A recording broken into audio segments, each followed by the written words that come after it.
paz do Senhor a todos. Hoje estamos com o nosso convidado especial aqui, pastor Alexandre Simas, um amigo nosso de infância. Estamos para falar hoje aqui sobre um tema muito interessante, que é a igreja e a pandemia. Foi uma sugestão de um dos nossos internautas, né, pastor? Foi do Davidson, né, David? E Davidson e o Tei, comentado também pelo Tei. O Tei da sessão nostálgica. Sessão nostálgica, famosa sessão nostálgica. Muito bom, muito bom. O Davidson Valadão, me parece, né? Que estava lá, que é o taxista. Aquele é o Valadinho. Brincadeira, Davidson, é você mesmo, taxista. Muito bom. Foi muito interessante para nós esse tema, né? Muito interessante. E a gente vai fazer com muito brilhantismo sobre isso daí. Beleza, nós já havíamos comentado, né, pastor, sobre esse tema, porque a gente vem conversando, né, nas nossas conversas aí do dia a dia sobre esse assunto da igreja e essa pandemia, porque é uma coisa que atingiu o mundo inteiro, não só a igreja, mas comércio, tudo, né? Uma situação mesmo muito complicada. Então, nós voltamos já. Nós falaremos sobre esse assunto, a igreja e a pandemia. Espere.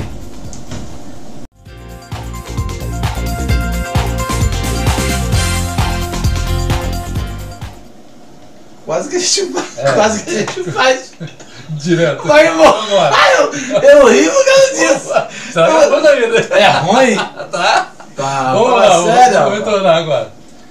Olá, paz a todos. Estamos agora de volta para, agora sim, né? Começarmos o nosso bate-papo, né, nesse nosso quadro Maná Eterno no canal Escatologia, Princípio do Fim. Aproveite, né, dê aquele like, né, que ajuda a gente no canal, né, se inscreva lá no canal também, chame o teu amigo para ver, tá bom? Nós estamos aqui com o pastor Alexandre Simas, da igreja Wesleyana, né? Pastor, nosso tema hoje é a questão da igreja e a pandemia. Nós já conversamos bastante, né, em off, né, várias vezes sobre esse assunto, e o Davidson, né, como falamos, ele fez uma sugestão do tema que nós havíamos já conversado há bastante tempo.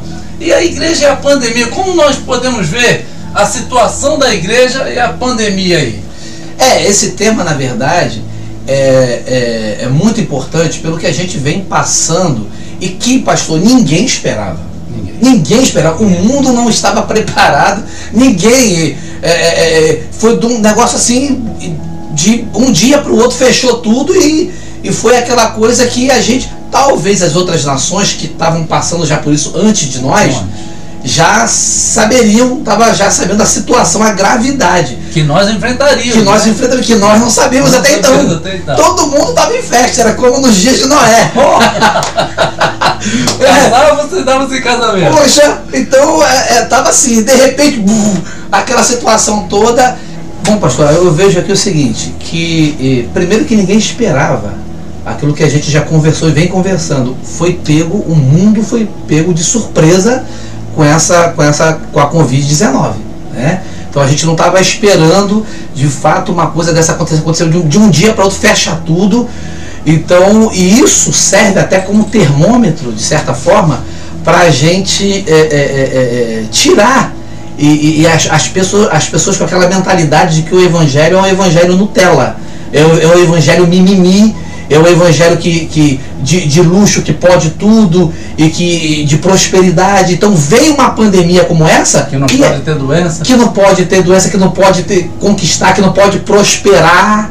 E agora, como fica a teologia da prosperidade e daqueles que dizem também que é cura para todos, que pode curar todos? Que tem a obrigação. Não é que Deus, como se Deus tivesse a obrigação de curar todos. Não que a gente esteja torcendo para tudo isso. Não é isso. E não desacreditando disso. Não desacreditando no poder de Deus e no que Deus faz. Mas a gente tem que ser autêntico e falar aquilo que a Bíblia diz. É possível que alguns, até cristãos, possam pegar esse tipo de problema, porque na Bíblia está cheio de situações de homens de Deus que ficaram doentes. Na verdade, a gente até falou ainda agora sobre isso daí, aquela questão de que algumas questões de que o mundo, as pessoas, os cristãos, vamos dizer assim, não esperavam e não estavam preparados, de certa forma, para isso tudo acontecer. E isso caracteriza que alguns líderes, alguns pastores, alguns líderes, talvez não tenha ensinado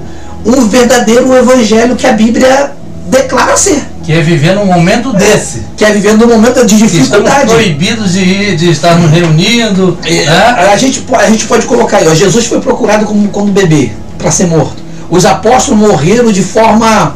Tudo horrível. Tudo absurdo, exceto João na ilha de Pátimo lá, mas, enfim, uma perseguição, o evangelho, se a gente colocar até no Antigo Testamento. Hoje, né? Lá também no Oriente ainda tem isso, nossos irmãos lá, infelizmente. Então, aí a gente não sabe, sinceramente, eu não sei de onde que as pessoas tiram para ver um evangelho desse tipo. Nutella. Mimimi, e que não pode acontecer uma provação, uma dificuldade que vai negar a fé, acabou tudo, vou deixar o evangelho para lá. Pegando esse gancho aí, digamos assim, como a gente pode ver isso, que eu já estou pensando aqui, que algumas pessoas já me disseram que estão desanimadas de continuar na caminhada da fé, porque estão dizendo que perderam a passada. Como pode perder passada em 3 meses que não está podendo ir a um local de culto? Sabemos que é muito importante estar no local de culto, a igreja é uma referência, né? Temos um local para nos reunirmos, estar junto com nossos irmãos, a comunhão é indispensável, mas num momento desse a nossa fé não pode estar presa a ir lá, senão nós vamos morrer, qualquer perseguição que vier, nós vamos então, não quero mais saber porque eu não estou mais... Eu fiquei assim quando a pessoa me disse que ela estava desanimada porque perdeu o passado. Eu falei, onde está então o que evangelho ela recebeu, né? A gente respeita muito a opinião de cada pessoa e o que a Bíblia também fala sobre Jesus. Ele disse, a minha casa será chamada casa de oração. O apóstolo Paulo falou para a gente não deixar de congregar. Enfim, a gente não está tirando aqui a questão da importância do templo. Sim. Né? O templo é muito importante, mas eu não posso perder a passada, como o pastor Jean falou aqui, e acabar minha fé, desanimar, porque eu estou 2 meses, 3 meses.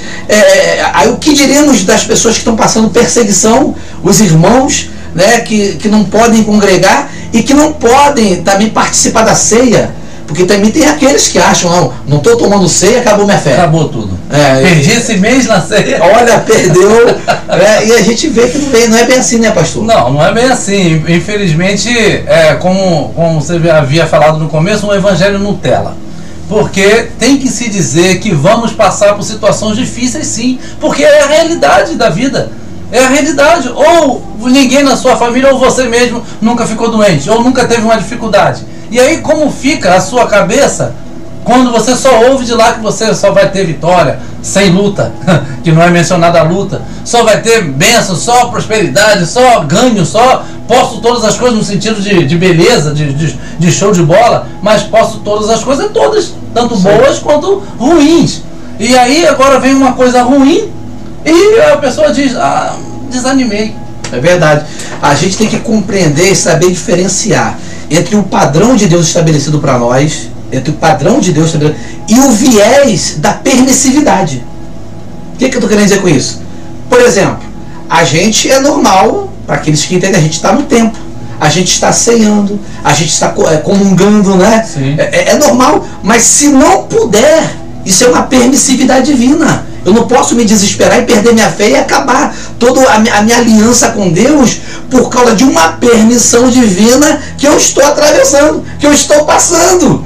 Ou seja, existe um padrão perfeito, ok, ir à casa de Deus, ir ao templo, participar da ceia, mas se eu não posso, maior é a minha fé.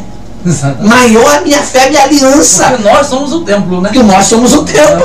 Agora que faz valer isso, né? Então, de fato, é isso aí, pastor. É nesse momento que faz valer o que nós falamos sempre, né? O que a Bíblia, repetimos o que a Bíblia diz, que nós somos o templo. Então, se nós somos o templo e o Espírito Santo vive em nós, nós não podemos ficar fracos porque não fomos ao local de culto, né? Isso.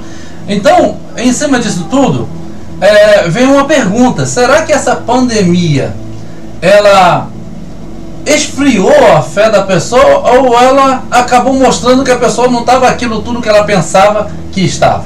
Uns foram esfriados pela pandemia, vamos dizer assim, vamos colocar assim, Mas há aqueles que falam assim, não esfriou, mas mostrou quem era. Né?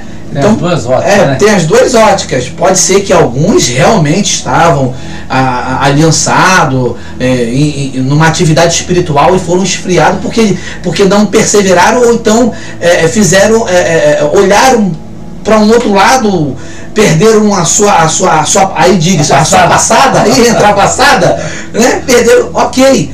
E outros, na verdade, nunca tiveram. Pode ser que alguns outros nunca tiveram, mas estavam agarrados em um princípio religioso. Mas isso não pode ser exatamente, o senhor falou exatamente o que eu ia falar. Isso não pode ser um ativismo? Um ativismo religioso, um ativismo ali eclesiástico, né? Que eu me lembro agora do filho mais velho, do pródigo, que ele fazia tudo o que a casa do pai precisava ser feita. Ele estava trabalhando, estava no campo trabalhando. Estava lá na lida, né? Estava na atividade, estava na missão, digamos assim, fazendo tudo o que a casa do pai precisava ser feita. Mas quando o mais moço, o irmão dele, voltou, ele não quis nem obedecer o que o pai pediu a ele de entrar na casa. Então, ele fazia tudo o que a casa precisava, mas não fazia o que o pai o ensinou, o que o pai queria, que era amar o seu irmão. Então, a atividade, ela é boa, porém, ela não pode ser um ativismo. Uma coisa onde você, se não tiver aquilo, se não tiver de frente a um ministério... E isso é uma situação tão, assim, uma linha tão fina de se ver, que para a maioria é um cristão autêntico, sim, às vezes, mas não é um ativista religioso autêntico. Tem pessoas assim, é um ativista religioso, sabe, né? Acostumado e que autêntico. Então acontece nessa hora isso. A pandemia ressaltou isso tudo. Pode ser, né? Pode ser. Nessa hora tirou toda a atividade, né? Porque, pastor, na verdade o crente nascido de novo, genuíno, a pessoa que foi convertida, convencida pelo Espírito, convertida pelo Espírito, sabe? A pessoa, ela é crente, firme. Ela é firme em qualquer tempo. Qualquer momento. Eu não vou aqui descaracterizar, tirar de que uma pessoa dessa não possa desanimar, que senão... São as nuances que passam. Mas é muito difícil uma pessoa que nasceu tirar uma pessoa, né, pastor? Não pode largar. Não pode largar. Você pode até dar uma coisinha, mas eu quero dizer, perdi a passada, larguei, parei, não quero mais saber, por causa de 2, 3 meses que não se reuniu. Estava baseado, então, talvez numa reunião junto com os irmãos, né? E não propriamente em Deus. Então, tem uma outra situação, pastor, é que algumas pessoas são favoráveis a que as igrejas nunca tivessem parado. Nessa alta de pandemia e o número subindo, alguns eram favoráveis que nunca tiveram parado, porque a fé, que temos que continuar, tal. Agora, o outro lado que parou seria falta de fé? Parou porque não podia mais se reunir, tal, seria falta de fé. O outro era fé mesmo, era realmente fé o que o outro estava fazendo, ou era uma atividade, um ativismo também de estar lá e até um risco, né, para quem estava lá naquele momento numa situação dessa? Eu vejo isso aí, é uma coisa bastante pertinente e bem falada nos últimos dias, esses dias que a gente está vivendo sobre essa pandemia, que há a questão de uns que pararam, outros que continuaram aplicando isso daí. Vocês não têm fé, nós que temos porque continuamos, enfim. Eu acho que não tem nada a ver com isso. Absolutamente nada a ver com isso. Por quê? Porque se existe um decreto... E não é perseguição. E não é perseguição religiosa. Porque podemos fazer o culto, né? Então não é perseguição, é um vírus que está contaminando e matando gente. Ora, existe uma autoridade, todas as autoridades do mundo e alguns fazem decreto dizendo que não pode. Eu tenho que ser obediente a esses decretos, sim. E se o meu município, se o meu estado, meu município está... eu estou dentro disso daí, eu sou um líder religioso, sim, eu tenho que estar inserido, né? Agora, respeitando a opinião contrária. Mesmo a pessoa tendo um decreto e a pessoa não obedecendo, eu já vejo um olhar meio complicado de estabelecer isso, porque já vai por um lado de desobediência às autoridades. Isso não entra naquela palavra que Pedro disse, que muitos podem se basear nisso, né? Não, mais vale obedecer a Deus do que aos homens, mas não caracteriza o momento que estamos vivendo uma perseguição religiosa. Isso era numa questão de perseguição religiosa. Mas nós podemos fazer coisas, inclusive estamos fazendo mais do que antes, né? Lives para todo lado. Seria estranho se, tipo, pousada pudesse abrir, cinema estar aberto, tudo abrindo, e a igreja fechada. Proibida, a igreja não pode. Aí sim caracteriza que eu tenho que obedecer realmente a minha fé a Deus, que eu sei que é uma perseguição religiosa. Mas fora disso, não tem nada de perseguição religiosa, não tem nem como afirmar uma situação dessa aí. Que na verdade, num momento como esse, acaba que a gente acaba encontrando salvação e não indo para a igreja, né? No sentido do corpo, né? Tá? Que fique bem claro. Não temos como posso falar? Ficamos um pouco mais protegidos não indo para o templo, porque estamos nos recolhendo em quarentena dentro de casa. Então, nesse caso, quem tem os seus idosos, grupo de risco, essa situação toda, indo para o templo, acaba que a coisa pode complicar um pouquinho mais. Agora, isso significa que não precisamos mais ir ao templo? E quando parar a pandemia? Será que esse pessoal que ficou em casa, acostumado com lives, no sofá da sua casa, às vezes na cama, ali curtindo tranquilamente, enquanto não pode ir ao templo, mas quando tudo passar, o que você acha que vai acontecer com a igreja quando a pandemia passar? Isso é a grande pergunta, meu irmão. O que vai acontecer quando a pandemia passar, hein? Você aí também está pensando o que pode acontecer. Olha, vai acontecer, eu acredito que vai acontecer muita coisa. Vai acontecer muita coisa, principalmente que, de fato, alguns acham que as igrejas vão encher. Eu já ouvi dizer, quando a pandemia passar, os templos vão estar lotados. Eu já ouvi. Não discordo. Queira Deus. Que de fato seja dessa forma. Seja, né? Mas há uma pesquisa, pastor, de alguns religiosos ilustres, dizendo que quando a pandemia passar, já passando a pandemia, que isso esfriaria a fé. Isso já é uma pesquisa feita por algumas denominações, pastores. Eu vi falando sobre isso aí, que muitos não retornarão mais ao templo.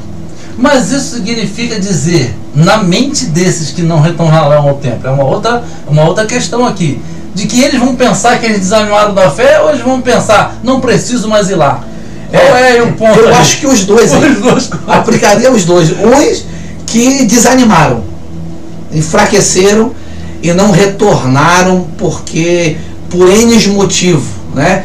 Que isso minaram a fé deles. E outros porque encontraram brecha para entrar, para ser introduzido uma outra teologia, né? Uma teologia que não precisa de templo. Cristo em casa na realidade mesmo. Vai ficar não criticando, né, o programa da rádio lá. Teologia? Mas falando que agora a pessoa vai querer ficar só em casa. É verdade, né? É verdade. E achando que não precisa mais estar no templo, né?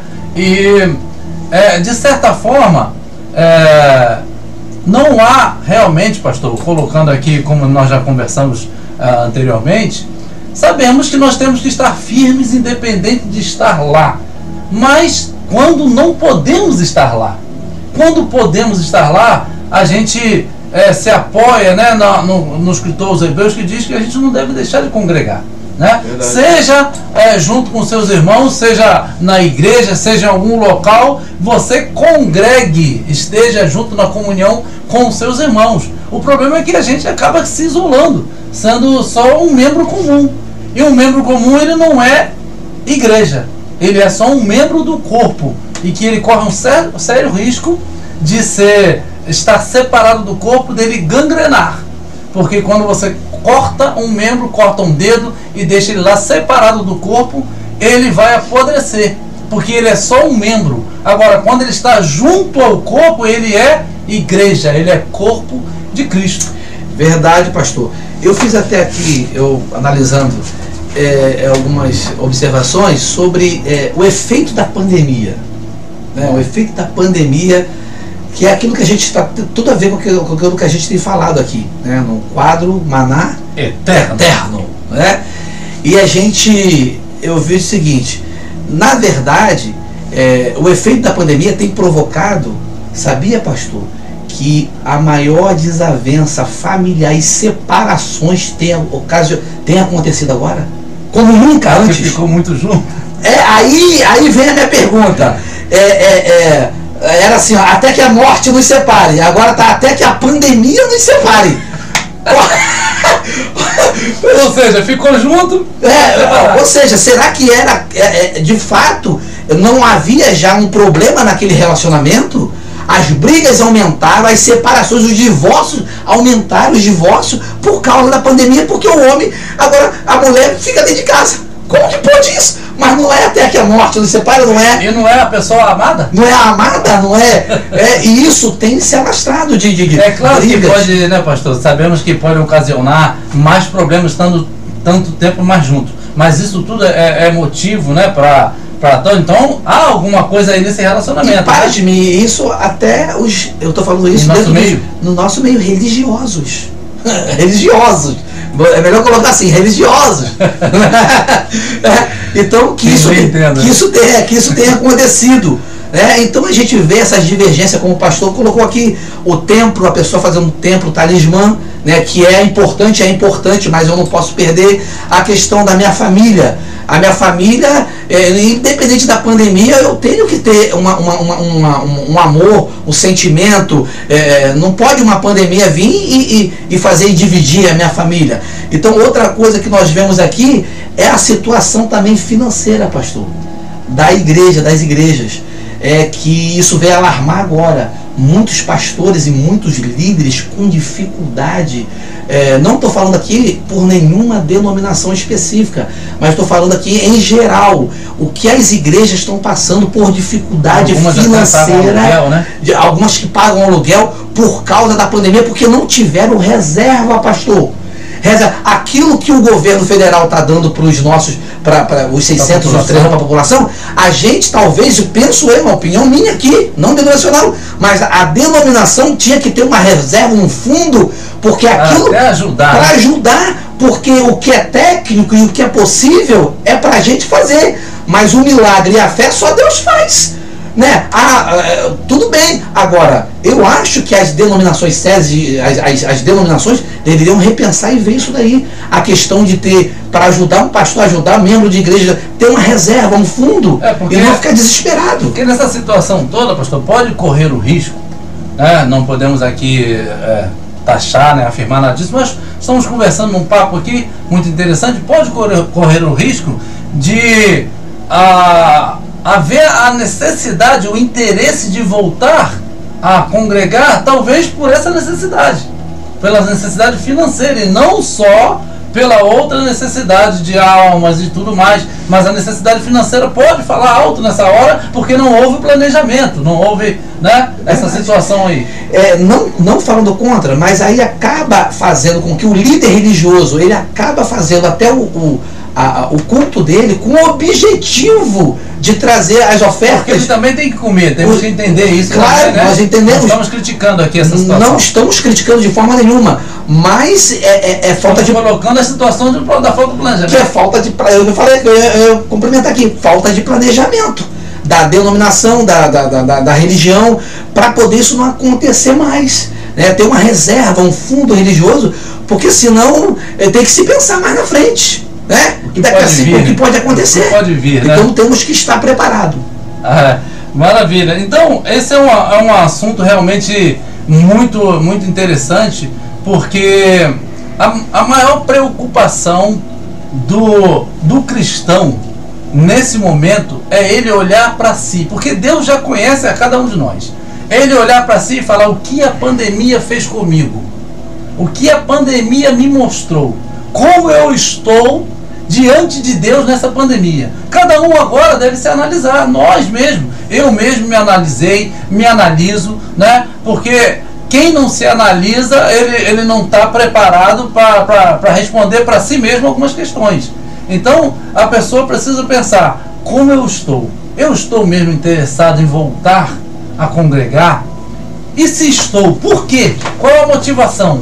É porque eu preciso encontrar meus amigos lá, eu preciso tocar no Ministério de Louvor, eu preciso estar à frente de algum evento, estar à frente de alguma situação nos departamentos, toda a situação que a igreja tem na sua parte administrativa.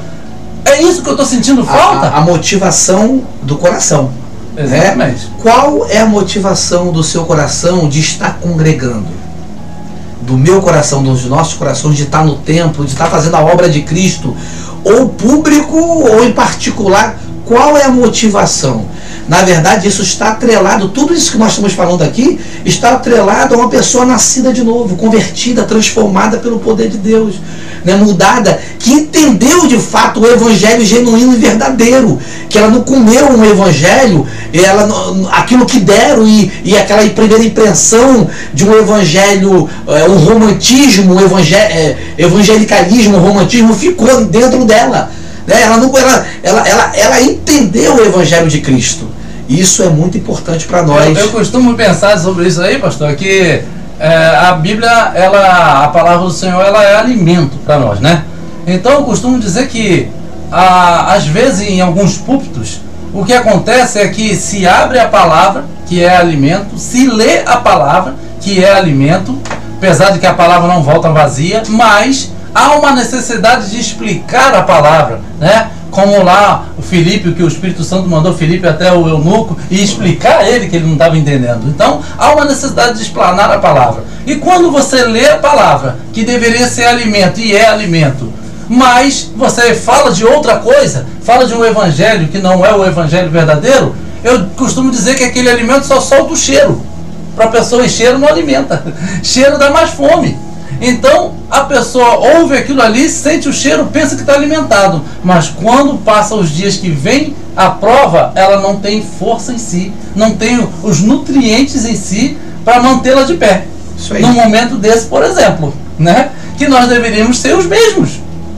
Podemos até, irmãos, sentir falta de estar juntos, isso é natural. Nós sentimos falta de um amigo, de um irmão, do pastor, o pastor sentir falta das ovelhas, de estar junto, estar congregando, isso é natural. Agora, isso nada tem que a ver com perder a fé, nada tem a ver com você deixar de caminhar, nada tem a ver com você perder sua salvação. Eu perdi minha salvação por causa disso, né? Porque nós precisamos receber o evangelho verdadeiro e nos alimentarmos para nesse momento estarmos firmes. Aí eu penso assim, sabe, pastor? A irmã Aline que está aqui do meu lado, que eu estou entregando agora. Eu penso assim, o que tinha a irmã Aline? Pastor Jean, aqueles irmãos nossos do primeiro século que eram mortos, que eram perseguidos, martirizados e não negavam a sua fé. Qual era o segredo daqueles homens? Né? Qual era o segredo daqueles homens, daquelas mulheres que morriam? Né? Que evangelho é aquele? A diferença que eu vejo muito aí, com certeza o pastor também está falando nesse sentido, retoricamente, já sabe a resposta, né? Sim. É a questão do Pedro antes da descida do Espírito Santo e o Pedro pós a descida do Espírito Santo, né? Antes da descida ele negou Jesus. Isso. Até para uma criada. Pós a descida ele falou, não, aqui eu vou pregar, não importa, me importa obedecer a Deus do que aos homens. Pode dar chicotada nas costas, do que eu vou. Então, a diferença é o Espírito Santo, né? É o Espírito Santo, está nascendo de novo, é vivo. O que é um avivamento? Né? Se não o Espírito vivo dentro de nós. E Espírito Santo, a gente está falando de falar em língua não, tá? Manifestações de dons é outro tema. É outro maná eterno. É um maná. Bom, estamos chegando aqui ao final, foi muito bom estar aqui com o pastor Alexandre, uma maravilha, um tema realmente que podemos até de repente repetir, né? Se vocês colocarem aí suas observações, né? Dando aí o seu comentário, e a gente pode até repetir, fazer um novo quadro novamente. Com certeza virei com o pastor Alexandre novamente aqui para falarmos de outros temas, mas podemos também repetir né? O pessoal aí, a galera toda gostar do tema aí e querer falar outras sugestões. Pastor, suas Considerações finais. Tá certo, as nossas considerações é o seguinte, é que você, todos nós, sabemos que ninguém vive para sempre. Uma hora a conta vai chegar, né? Então é nossa hora que a gente teme pela vida, pela família, a pandemia, todo mundo é aquele pensamento. Então, uma hora a gente tem que estar preparado para qualquer momento. Uma hora a conta vai chegar, a partida vai acontecer, a senha vai chegar, vai bater, né? E uma outra coisa, valorizar o tempo devocional, a comunhão com Cristo, com Deus. Isso é muito importante. Faz toda a diferença. Diante dessa pandemia, de tudo isso que a gente está atravessando, valorizar a intimidade, a comunhão com Deus. Terceiro, valorizar a família, né? A família está junto, filho, filha, viva em paz, vivam em comunhão, vivam na bênção do Senhor. Aproveite esse momento, né, pastor? Aproveite. Aí o terceiro e o último, valorize cada segundo da sua vida. Seja grato, tenha gratidão a Deus, né? Gratidão. Se você está aí, está bem, meu irmão, agradeça a Deus. Foi aí que o salmista disse: o que darei eu ao Senhor por todos os benefícios? Depois dele recitar vários versículos que Deus tinha o livrado de laços, de mortes e de provações, aí ele falou: o que eu darei ao Senhor? Então fica essas considerações finais. Que Deus te abençoe, que Deus te guarde. Vamos compartilhar, vamos curtir, vamos comentar, expõe a sua opinião, coloca aí temas. Já o pastor Jean vai estar falando sobre esses temas aí, a gente vai estar junto, partilhando, todo mundo junto. Amém? Maravilha! Poxa, muito bom o papo aqui. Né, a gente poderia se estender até mais aqui, mas vamos deixar para uma próxima, né, para poder não ficar também cansativo aí para os irmãos e para todos os ouvintes, né? Mas uma maravilha estar aqui com o pastor Alexandre Simas, é sempre bom, o papo rola solto, é muito legal. Então, fique com esse quadro Maná Eterno, se inscreva no canal Escatologia, Princípio do Fim, tem vários temas lá, não só de escatologia, tem vários assuntos lá que você pode lá olhar, comentar, se inscrever, né? Tem vários assuntos lá para você aprender um pouco mais da palavra do Senhor, tá bom? Então, ficamos por aqui. Maná Eterno. Opa! Essa foi boa. Um abraço.